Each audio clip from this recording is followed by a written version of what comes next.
My entitled son spent the family holiday acting like a brat and got us kicked out of the hotel we were staying at, so I threw his suitcase into a lake. My son Andrew is 24 years old and is perhaps the most entitled person I have ever met, and this is in large thanks to his mother. I am to blame for this too. We have coddled him all his life, so much so that at 24 he still doesn't drive, lives with us, doesn't know how to cook or even turn the oven on, and expects to be pampered and treated like the king he is. This means he never expects to help around the house or do anything for himself. Whenever he asks me something, if I say no he will run to his mommy who will then overturn my decision and give him the money he asked for.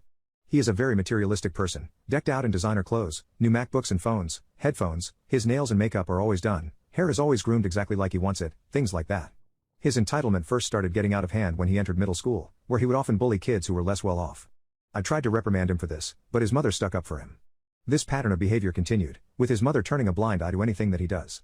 His mother and I are extremely well off, and due to this, Andrew used to have an allowance of $1,000 per week, but when he turned 21 he figured this was no longer enough to support his lifestyle, so he came asking for $1,500 per week. Whilst I could afford this, I did not want to do it. Of course, however, his mother got involved and he ended up having his allowance increased to $1,500 a week. This has been seriously getting on my nerves for the last while, as it seems that Andrew will never actually grow up unless he is forced to. I have tried to force him to move out, but he throws a pity party and his mother backs him up every single time. So this year for my birthday my wife and I decided to go to the Bahamas for the first time as a family. Andrew loved this idea at first, but when we got there he instantly became upset. According to him, it was too hot for him to wear his furry designer jackets, and he had to walk around in t-shirts and shorts like the brokies. He said this on the very first day there, and his mother ran to the closest bougie store she could find to buy him a designer shirt and shorts, as well as flip-flops. The holiday was not off to a good start, and all it took was 3 days out of the scheduled 7 for it to turn to a nightmare.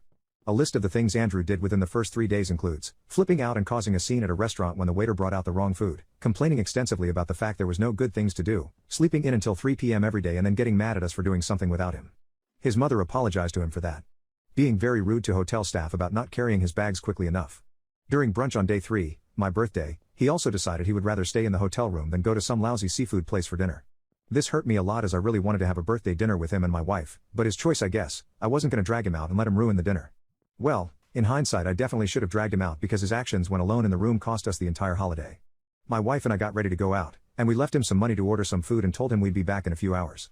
We got a call midway through dinner telling us that we are banned from the hotel and the staff have our stuff, we can collect it when we get back. Turns out that Andrew decided that pizza wasn't good enough, and somehow ended up getting his hands on some mushrooms as well as alcohol.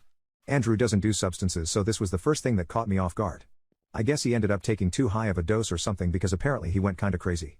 He destroyed every bed in the room we were staying in, he broke the mirror, punched a hole in the wall, then ran downstairs only in his undies and began yelling at everyone, before slumping down on a couch and throwing up everywhere.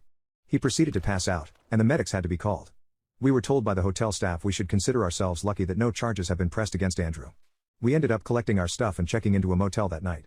The next morning Andrew sobered up and had the nerve to act like nothing serious had happened. That he got a little carried away. That's all he said about it, not even a lukewarm apology on his end. The things he was most worried about was the fact that one of his fake nails had come off. He then started complaining about the crappy motel we were in and kept asking when we would get to a hotel. When he said this I completely lost it. I yelled at him calling him ungrateful and told him he's a disappointment. His mother tried to step in and defend him, and I lost it on her too, telling her that this is the reason Andrew is such a man-child who would be so lost in the real world. Maybe this is where I took things too far, but I proceeded to take his suitcase from underneath his bed and went outside with it. Andrew followed me out asking him what I'm doing, but I didn't answer. The motel we were at was beside a lake and I proceeded to walk to it. I watched him scream and cry as I approached the lake and it was clear he understood my intentions. Without a second thought I tossed it as far as I could. This suitcase contained all his MacBooks, all his designer clothes, his makeup and nail sets, his skin care, all the materialistic things he holds extremely valuable. Andrew had a meltdown, jumping into the water only to realize he couldn't swim. He was forced to go back, and we had a huge argument about it. His mother was on his side as expected, and Andrew spent the entire argument incoherently putting sentences together as he was crying. The conversation got us nowhere. No amount of me explaining why I did what I did got through to them. I booked a flight home that day by myself and let them stay in the Bahamas as that's what they wanted to do. I'm currently at the airport. So I threw his suitcase into a lake. My son Andrew and his mother returned a few days later, and when I saw Andrew come back with a new suitcase full of brand new designer clothes, a new MacBook, a new phone just because he wanted one, I knew that it was done right there. I issued an ultimatum to my wife right there and then in front of Andrew. I told her point blank I'm sick of it. Our son is useless, he contributes nothing to society, is an entitled and spoiled man-child, suffers from Peter Pan syndrome, and there is only one way this marriage of ours can continue. My wife told me not to bring the kids into marital problems, but I told her our kid was the cause. I should not have said that, but I was sick of it. Without letting her interrupt me, I issued my ultimatum. Either Andrew packs his things and we send him to a military boot camp, where he finds out that poop really ain't sweet, or we are getting a divorce and he can go live with his mommy who will cater to every need of his, because I am done. I used this ultimatum 3 months ago, and we are currently in the process of a divorce. My wife told me she could never send our son away to be treated like an animal, and that me even suggesting this shows that I do not love our son. I tried arguing that doing this is doing it for him, not to him, but she would not listen. Andrew doesn't talk to me right now, but he is throwing a hissy fit every other day about how he and his mom moved out to stay at her sister's and I'm still in the house. My soon-to-be ex-wife's sister's house is a lot smaller, and from what I gather Andrew despises the fact that he no longer has a king-sized bed to sleep on.